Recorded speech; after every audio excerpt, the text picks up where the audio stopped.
इस दिशा में हम लोग विचार करते रहते हैं। पिछले दिनों प्रधानमंत्री जी के नेतृत्व में लगातार जो कृषि के क्षेत्र में योजनाओं का सृजन हुआ है, उनका भी लाभ लगातार खेती के क्षेत्र को मिल रहा है, लेकिन कुछ कानूनी बदलाव करना निश्चित रूप से आवश्यक है। मैं आपके माध्यम से सदन को भी और देश को भी यह बताना चाहता हूं कि जो कृषक उपज व्यापार और वाणिज्य अध्यादेश है, इसके मामले में किसी को भ्रम में नहीं रहना चाहिए।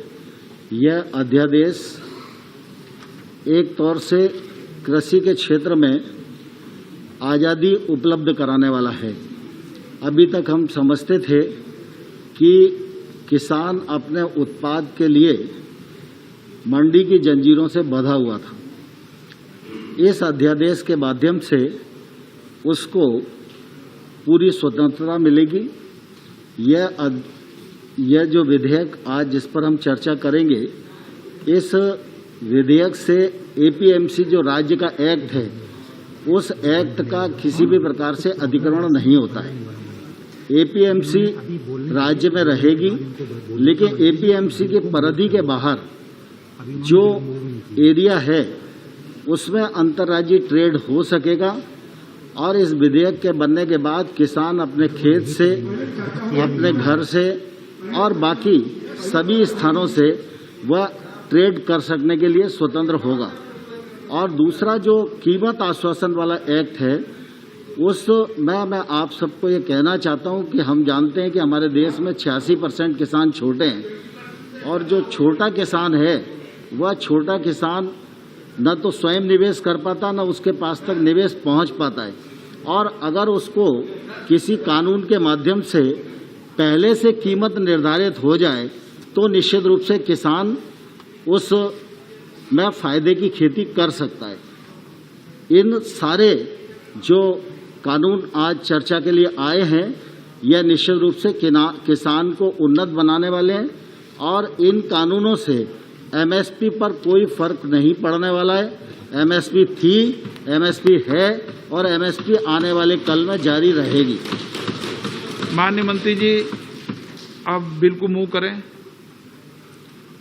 माननीय अध्यक्ष महोदय, कृषक उपज व्यापार और वाणिज्य संवर्धन और सरलीकरण अध्यादेश 2020, कृषक सशक्तिकरण और संरक्षण, कीमत आश्वासन और कृषि सेवा पर करार विधेयक 2020 को पर विचार किया जाए। Item number 16 N K Premachandran ji. Thank you very much speaker sir. ये खेती को मुनाफे में लाने वाले, किसान को आज़ादी दिलाने वाले और खेती को उन्नत बनाने के लिए भारत सरकार का एक महत्वपूर्ण कदम है। इस विधेयक के माध्यम से किसान को अपनी उपज किसी भी स्थान से किसी भी व्यक्ति को बेचने का अधिकार होगा, और मंडी की परिधि के बाहर जो भी व्यापार होगा उस पर न राज्य का कोई टैक्स होगा और ना ही केंद्र सरकार का कोई टैक्स होगा।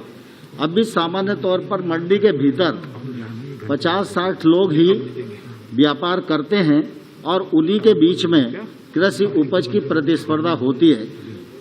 इस विधेयक के बनने के पश्चात निश्चित रूप से प्रतिस्पर्धा बढ़ेगी, निजी निवेश गांवों तक पहुंचेगा, कृषि इंफ्रास्ट्रक्चर का निर्माण होगा, रोजगार के अवसरों का सृजन होगा।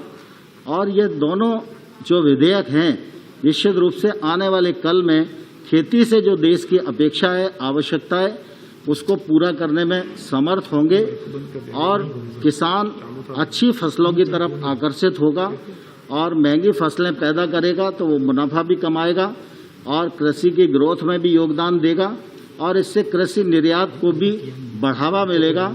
और इन दोनों रिफॉर्म के कारण निश्चित रूप से आने वाले कल में किसान सीधा बड़े व्यापारी से भी जुड़ सकेगा, निर्यातक से भी जुड़ सकेगा और अपनी खेती को मुनाफे में ला सकेगा। धन्यवाद।